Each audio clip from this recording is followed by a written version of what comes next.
everyone, and welcome to the Debrief on ABC News Live. I'm Kimberly Brooks. Thanks so much for joining us. That whistleblower complaint released yesterday, and the acting director of national intelligence testifying before Congress. We have the latest there, plus some major climate walkouts happening today again. And if you haven't heard, two fire-hot stars are going to take to the Super Bowl halftime stage in February. But first, here are your headlines. A day after prosecutors rested their case in the trial of the former Dallas cop accused in a deadly shooting, the defense calls its first witness today. Amber Geiger calls the shooting a mistake. She says she opened fire on a man because she thought he was an intruder in her home. In this dramatic body cam footage from the night of the shooting, you can hear Geiger claim she mistakenly entered the wrong home, firing on a man she believed to be an intruder. Prosecutors say Jean did not have to die, noting Geiger was equipped with pepper spray and her taser that night. The Trump administration now says next year it will cut the number of refugees allowed into the U.S. to 18,000. That's the lowest in decades. The Pentagon is reporting suicides among active duty military personnel have hit a record high despite prevention efforts. Men under the age of 30 have been most affected. The FBI is on the hunt for $250,000 stolen off an airport tarmac. 40-year-old Quincy Thorpe, a Delta Airlines employee, is now under arrest. Authorities say an armored vehicle was delivering 8 bags of cash to JFK Airport in New York to be delivered to Miami. According to a police complaint, surveillance video allegedly shows Thorpe scanning most of the bags and loading them onto a plane except for one. The FBI claims Thorpe placed that bag into a container attached to a vehicle. Then, according to the police complaint, he drove away in that vehicle. He's denying it. They searched his home, they searched his car, they didn't find anything. Thorpe was quickly identified after fellow workers said he went home sick around the time of the heist. And we begin with that public testimony. An uncomfortable day on Capitol Hill yesterday for Acting Director of National Intelligence Joseph Maguire, trying to explain why he withheld a credible whistleblower complaint about President Trump from Congress. So take a look. I'm just trying to understand the chronology. You first went to the Office of Legal Counsel, and then you went to the White House counsel? No, sir. No, sir. No, we went to the White House first to determine, to ask the question. Okay, that's all I wanted to know is chronology. So you went to the White House first. So you went to the subject of the complaint for advice first about whether you should provide the complaint to Congress. You don't believe the whistleblower is a political hack, do you, Director? I believe that, as I said before, Mr. Chairman, I believe the whistleblower is operating in good faith. Well, then they has couldn't followed be. the law. They couldn't be in good faith if they were acting as a political hack, could they? Mr. Chairman, my job is to support and lead the entire intelligence community. That individual works for me. Therefore, it is my job to make sure that I support and defend that person. You don't have any reason to accuse them of disloyalty to our country or suggest they're beholden to some other country, do you? Sir, absolutely not.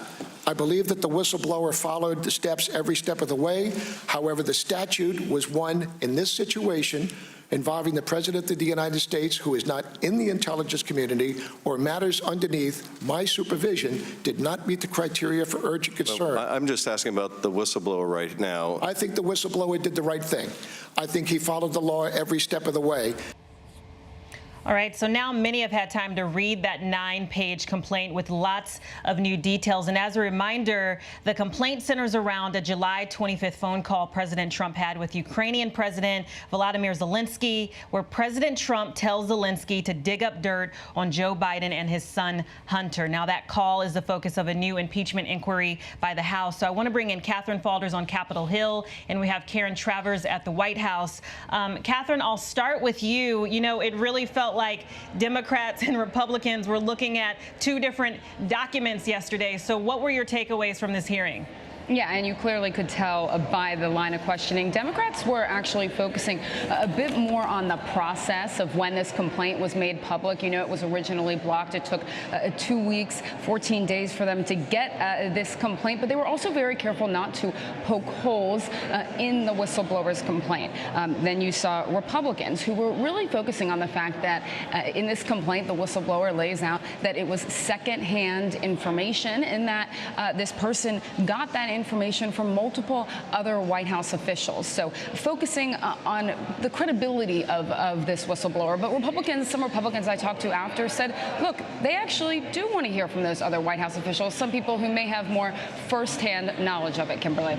Yeah, and Catherine, it seems like the Democrats were really trying to push the idea that the whistleblower was in fact credible.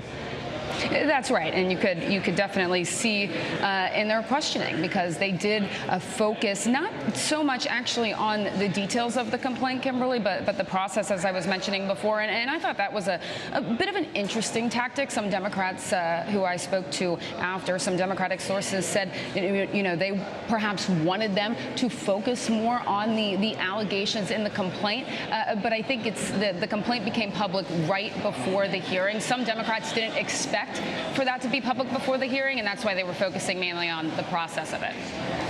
Yeah, so Karen, I want to bring you in now because it's this is remarkable, and it seems it would be, you know, pretty difficult to spin this into something positive, and yet the president says that there was nothing wrong with this call. And we actually have some video from Bloomberg that surfaced of the president talking about the whistleblower. So let's take a listen to that first. They gave the whistleblower the information because that's close to a spy. You know what we used to do in the old days when we were smart, right? With spies and treason, right? We used to handle it a little differently than we do now. Right. So, Karen, a lot of people were talking about this on your radio calls today. What were they saying? Yeah, that was a pretty shocking comment to hear the president say that yesterday, that the whistleblower was almost a spy, and certainly suggesting that he would push for the death penalty, because that was what was done before in the past. He said the old days with spies and treason. This was a question I was getting asked a lot today, what the reaction was in Washington, and also the discrepancy, because when the president was saying that, Kimberly, it was at a closed event in New York at the U.S. mission to the UN. So he's talking to diplomats. It's a reception. Apparently there were children there. At the same time, he is slamming the whistleblower, questioning their whether or not they were a spy. You had the acting director of national intelligence, as you heard in that soundbite at the top of the show, saying that the whistleblower acted in good faith, that the whistleblower did everything right and did everything correct under the law. Very, very different message from the president. So, Catherine, I want to come back to you because one of the more disturbing parts of this complaint was the, quote, lockdown of this phone call where the White House officials moved the records to a different server. Oh, right, and I think Democrats are finding that particularly disturbing, that these allegations in the complaint that the White House counsel, at the direction of the president, would have moved these phone calls to a different server to cover up politically sensitive information, not for national security reasons. But I think, as our colleague Jonathan Karl has pointed out, you'll remember in August 2017 when there was an unprecedented leak from the White House, the transcripts of his calls with the Australian Prime Minister and the President of Mexico.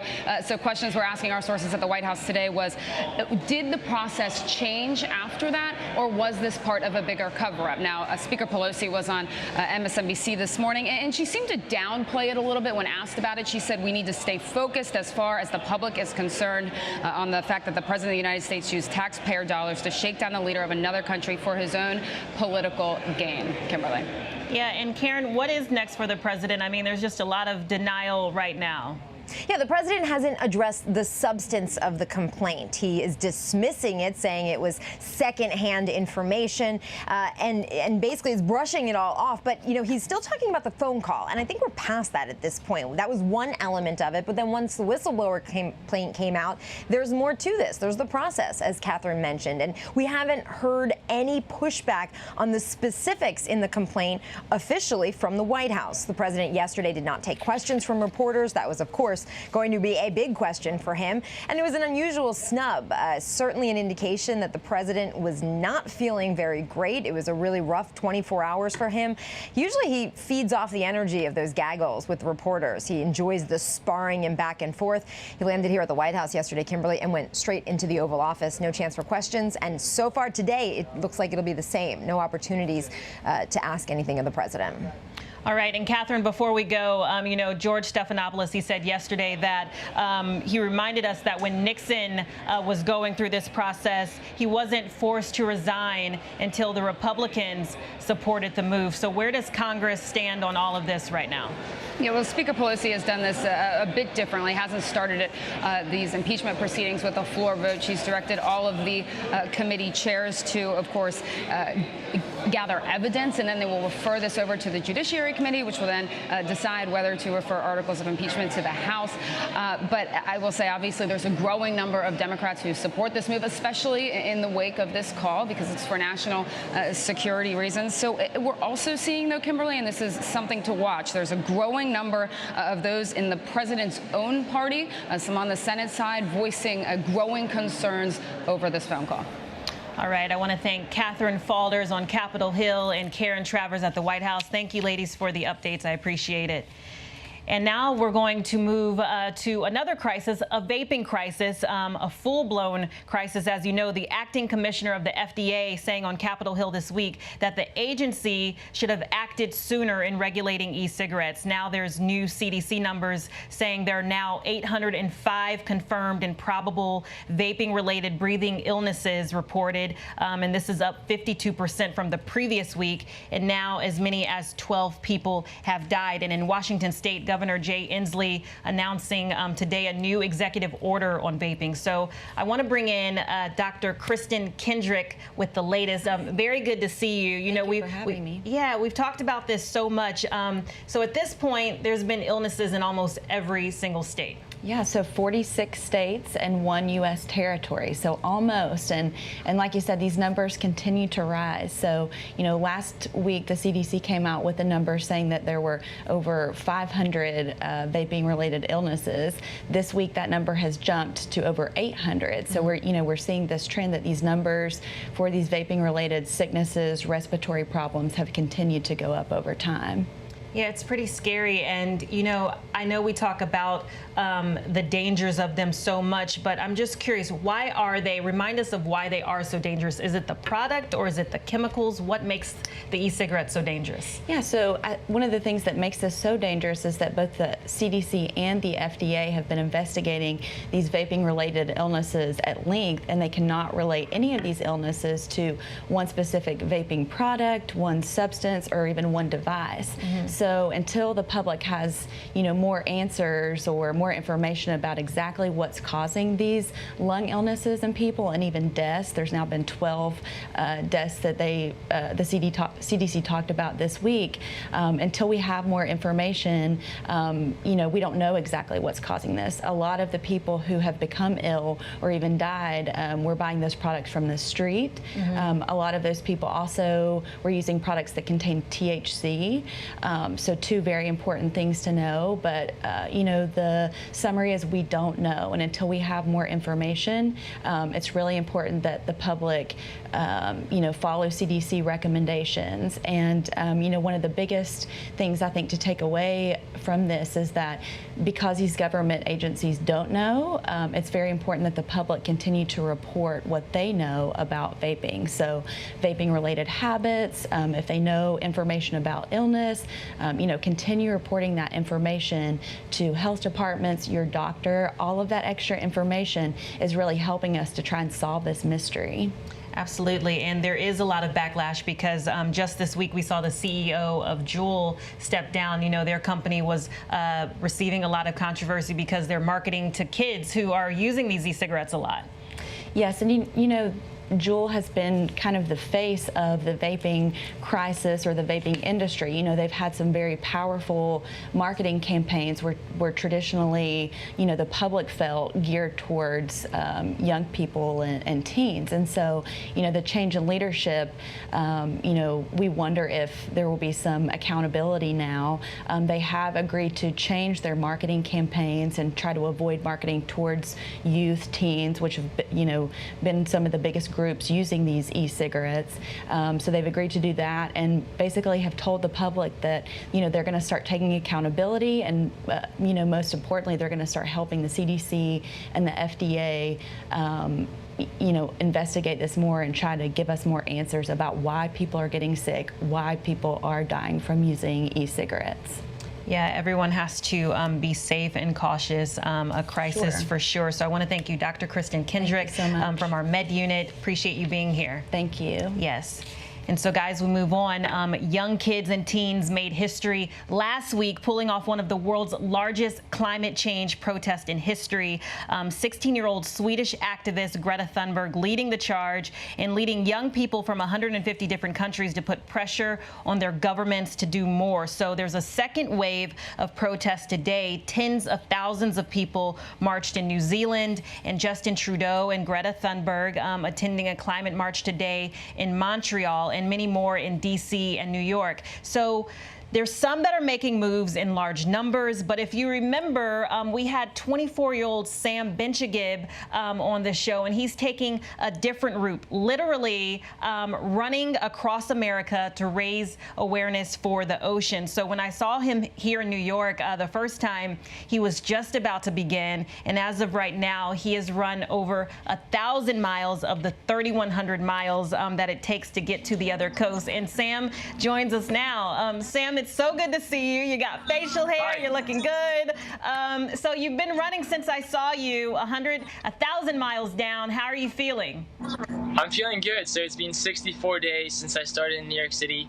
I've now crossed 8 different state lines. I'm in St. Louis, Missouri, and it's been great. I'm running close to a marathon a day, and yeah, it's been a wonderful experience trying to host as many educational sessions at schools, universities, meet with as many political figures as I can, to just get in a room with them and have the conversation about plastic pollution. But yeah, it's been an amazing adventure so far. Yeah, and so I just have to ask you, you know, how are your legs actually holding up? Because I don't think people realize when you were explaining this to me earlier, you were basically saying you're running a marathon a day, essentially. Yeah, so I'm running anywhere between 20 to 30 miles a day. I actually ran 50 miles per day, 50, as a little celebration. And my legs are actually holding up pretty fine. I'm trying to do my best to stretch, stay healthy, keep my nutrition good, sleep well. This is a trip that definitely requires a lot of self-care, but I think what's really pushing me to keep going is to raise as much awareness and that this is a huge problem out there, and running across America might seem crazy, but it's a metaphor for how important and how big this issue really is, and how we need to step up and to do something about solving this plastic pollution crisis. Right, and so have you met any people along the way that have sort of joined you, or you're making more aware about this issue? Yes, so we've met with a few state representatives in Pennsylvania, in Ohio.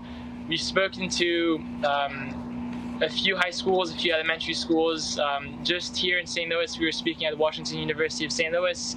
Really try to vary the people that we meet. So we were also meeting with the zoo, the aquarium, meeting with a few local business owners to tell them about the effects of plastic pollution and the alternatives that are out there. And I mean, so we're trying to reach as many people as possible. It's not always easy because I am running close to a marathon a day, so sometimes it's tough to find that time in the day that I have to meet people, but we are trying. There is obviously 2/3 of the way left, so hopefully a lot more interesting introductions to be had. Okay, before we go, just want to know where you are right now, and more importantly, when does all of this wrap up? When will you be finished? So I'm in St. Louis, Missouri, on my way to Kansas City, which I should be there in 2 weeks. It's about 300 miles away, and I'm predicting this run to be over around January 20th. So it should be a total of a 6-month journey, 3,103 miles, and super excited to keep going, to keep meeting inspiring people, and hopefully engage with as many political figures to get them to go plastic free in their cities. Unbelievable. Sam, we just had to check in on you. We're going to check in on you again just to make sure you're okay. You still got your legs, you're eating, you're breathing. Awesome work. So stay rested, and we'll check back in probably, what, December, November, something like that? Sure, that sounds great. I'll probably be in Denver. Awesome. Good to see you. All right. Good talking to you. Bye. Bye-bye. Amazing, right?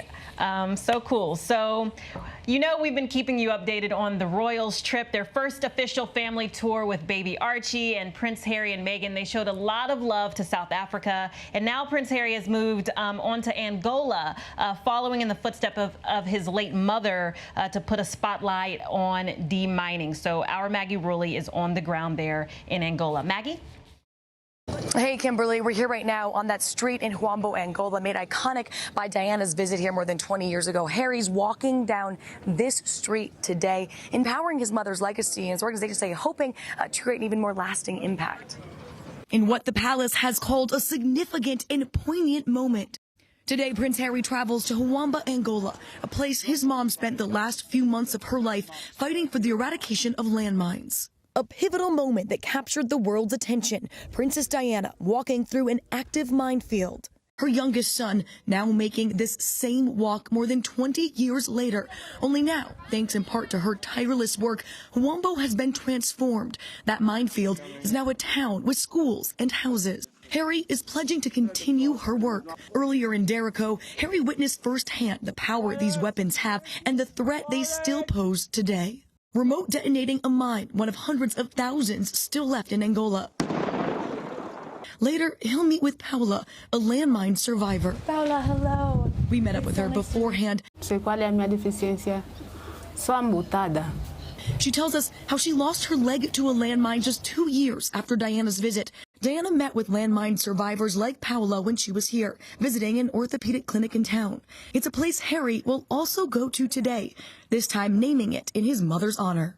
Organizations here say they're hoping Harry's visit will be the next shift to raise awareness about landmines and rid the world of them by 2025. This is an example of what it can become. Kimberly, being here is simply amazing, and it does give you hope that the world can achieve this in the future. Kimberly?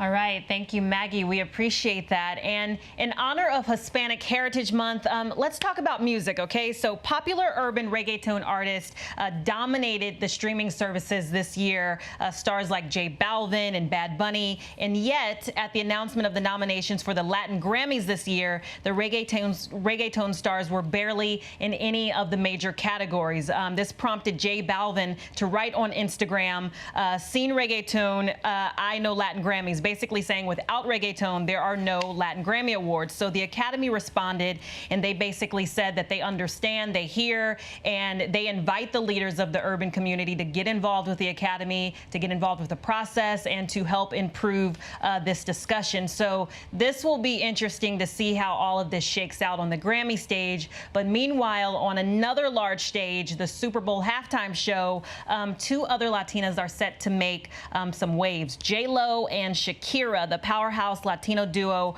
are joining forces for what can only be an electric Super Bowl halftime show in February of 2020. So J-Lo took to Twitter for a simple confirmation saying this is happening. And I want to bring in Juliana Pash, a social media director for Remezcla, to discuss this and break this down. Juliana, good to see you. First, I just want to start with what I mentioned earlier, the Latin Grammys. What do you make of these reggaeton stars not getting the love that they were looking for?